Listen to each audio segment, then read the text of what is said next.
mon homme est un sextoy, je l'utilise comme un sextoy, est-ce qu'il y a de la perversité derrière? Donc je lui dis qu'on allait faire une petite vidéo là-dessus. Oui, et le plus important, c'est savoir si l'homme est consentant ou pas. Exactement, la notion de consentement est au cœur de la question.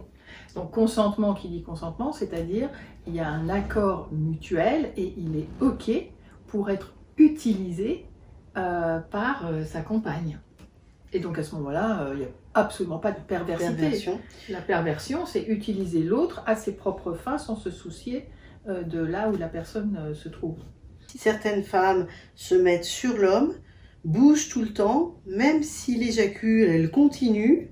Bon, c'est un peu sensible au niveau du gland, mais il ne perd pas son érection et du coup, il continue. Et c'est comme ça qu'il devient multi-orgasmique et elle aussi. Même après éjaculation. Même après éjaculation. Donc ça, c'est un mythe que donc normalement il y a une période réfractaire, mais ce que tu dis, c'est que ce mouvement du bassin en continu permet de continuer à stimuler l'érection alors qu'il y a une éjaculation. Et alors qu'il y a peut-être une sensibilité du gland. Oui. Ok. Donc c'est à manier un peu avec précaution, parce que s'il y a douleur, il vaut mieux arrêter. Voilà, il consent. Il s'amuse, c'est... Donc en fait, il repousse les limites de la sensibilité de son gland. Voilà. Ok, bon bah écoute... tout en gardant l'érection, mais j'ai plusieurs personnes qui m'en ont parlé, plusieurs hommes qui fonctionnent comme ça.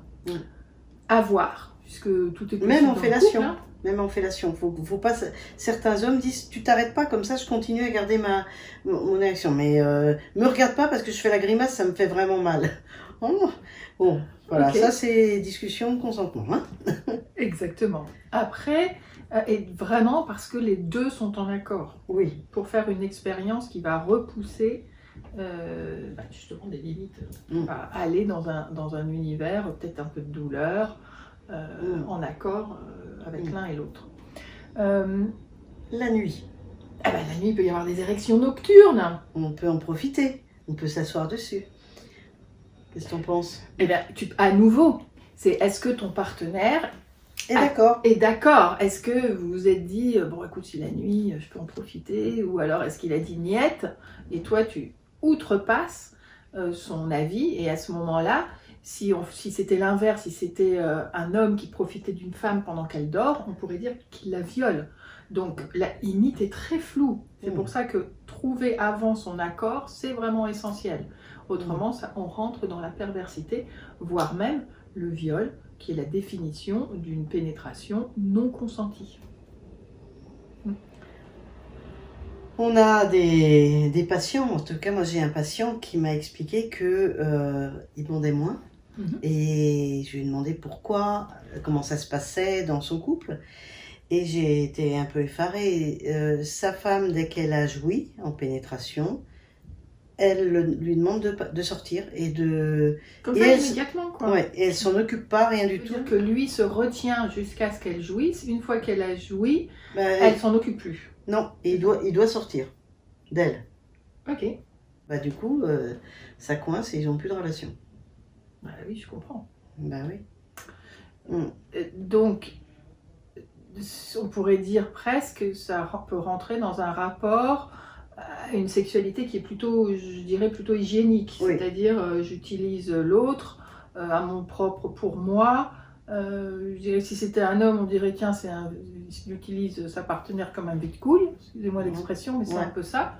Et elle utilise son homme comme, non pas un sex toy, c'est-à-dire un jouet sexuel, mais plutôt comme une finalité pour jouir sans s'occuper en le considérant vraiment comme une machine, quoi. Oui, ça n'aide pas. Non, ça n'aide pas. On ne va pas dire qu'elles sont perverses, ces femmes. Elles peuvent avoir des problèmes de ne pas aimer la sexualité et elles font le minimum syndical. Mais bon... ça laisse l'autre en rade. Oui, quand même, ça demande... Moi, je leur dirais bien d'aller voir un sexologue, tu vois, discuter...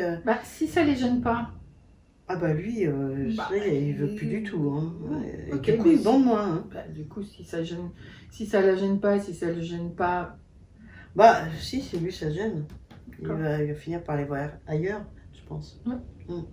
Donc ça, c'est vraiment nécessaire d'y amener de la communication, évidemment. Bon, à bientôt. Merci, au revoir. Merci, au revoir.